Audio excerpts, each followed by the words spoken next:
नमस्कार। आज हम बात करेंगे भारत की एक बहुत ही खूबसूरत और सदियों पुरानी कला के बारे में। भारतीय कठपुतली कला। ये सिर्फ मनोरंजन का एक जरिया ही नहीं, बल्कि इससे कहीं ज्यादा है।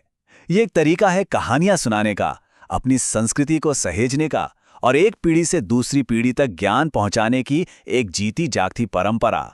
और इस कला की गहराइयों में उतरने से पहले हम ये बताना चाहेंगे कि ये सारी जानकारी हमें डॉक्टर महेश कुमार आर्य जी के सौजन्य से मिली है।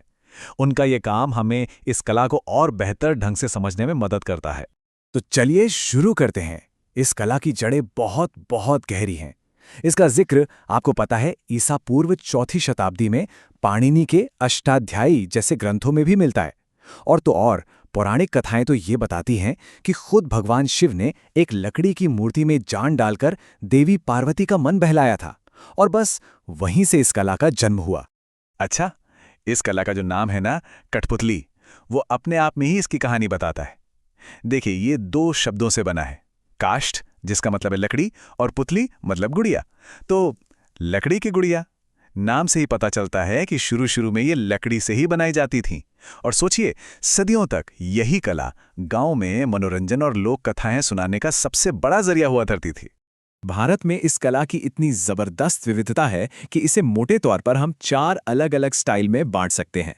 तो अब हम एक-एक करके इन चारों के बारे में जानेंगे और देखेंगे कि ये एक दूसरे से कितनी अलग और कितनी अनोखी हैं।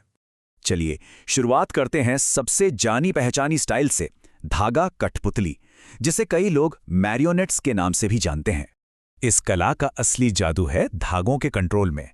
कठपुतलियों के हाथ, पैर, सिर सब में जोड़ होते हैं और इन सब को धागों से बांधकर कलाकार इतनी सफाई से नचाता है कि उनकी हरकतें बिल्कुल असली लगती हैं। ऐसा लगता है मानो उनमें सच में जान आ गई हो। और देखिए, जब भी धागा कठपुतली का जिक्र होता है ना, तो सबसे पहले राजस्थान का नाम आता है। यहाँ की कठपुतली अपनी चटकदार राजस्थानी पोशाकों और राजपूतों की बहादुरी की कहानियों के लिए दुनिया भर में फेमस है। जैसे अमर सिंह राठौर के किस्से, ये उस जमाने के समाज की सोच और आदर्शों को दिखाते थे। लेकिन ऐसा नहीं है कि ये सिर्फ राजस्थान में है। दक्षिण भारत में भी इसकी बहुत गहरी परंपरा है।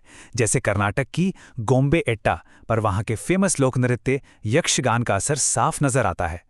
और वहीं तमिलनाडु की बोम्मलट्टम तो अपनी बहुत बड़ी और भारी कठपुतलियों के लिए जानी जाती है, जिन्हें चलाने के लिए धागों और छड़ों दोनों का इस्तेमाल होता है।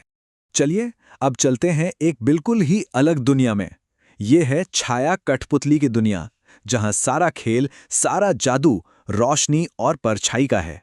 इसकी तकनीक बहुत ही दिलचस्प है।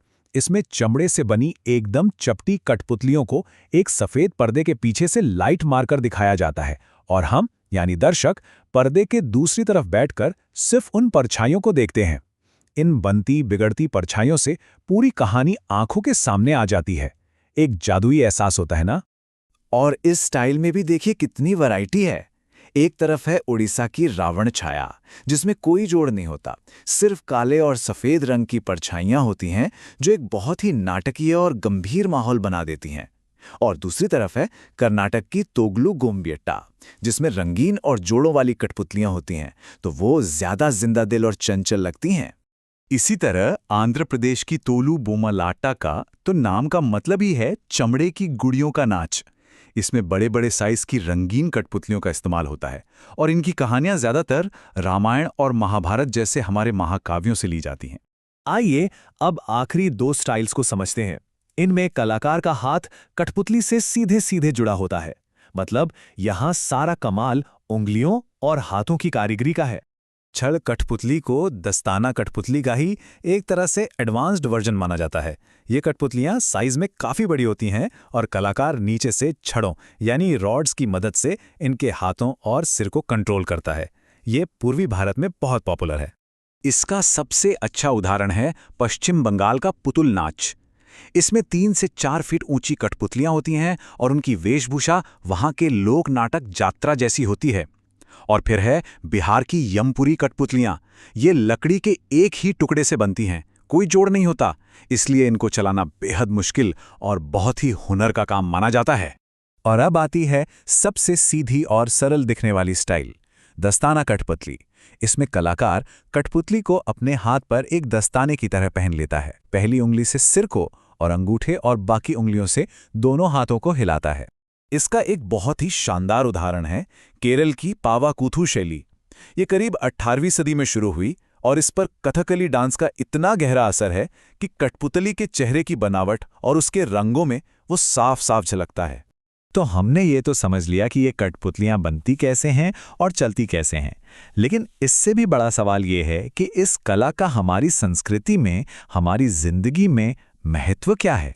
देखिए, सबसे बड़ी बात तो ये है कि कठपुतली सिर्फ एक कला नहीं बल्कि कई कलाओं का संगम है। इसमें नाटक है, मूर्ति बनाने की कला है, पेंटिंग है, संगीत है, डांस है और कहानी सुनाने का हुनर तो है ही। ये अपने आप में एक कंप्लीट परफॉर्मिंग आर्ट है। ये बात इस कला की पूरी आत्मा को बयान कर देती है।